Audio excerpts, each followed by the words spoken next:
taɓa ta yi ba dare ba rana kuma bai taɓa fashi ba. Ummi, abu ɗaya nake so ki tabbatar. Ina jin ka. Kina son Haidar a cikin zuciyarki?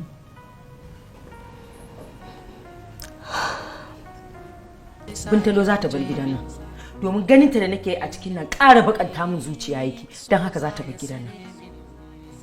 Amma ashe wani lokaci idan kika kalli ni bakin ciki kike ji a cikin zuciyarki? Inda a ce iya jini Rabi'u ne a jikinki, to ina mai tabbatar miki da wata ran zan iya jin ba na son ganin ki a idanuna. Wannan tsanar ta yi yawa. Amma kin san dai Allah yana son masu yafiya ko? Amma kin san to me yafiya a rayuwarki mana? Ina ji ina gani wata banza za ta zo ta wargaza min ficona. Duk wata dama da ta nufo ni sai ta wargaza min. Haba dan Allah. To aini abin da ke bani takaici wannan kukan da kike yi. Me yasa mu ba za mu yi kokarin ita mu sa ta kuka bane wai? Ya kamata a yi aure a samu zuri'a domin a bar baya.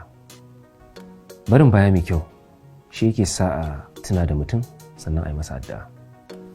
Insha Allah. Idan har an yanke shawara to za mu so a ba mu dama.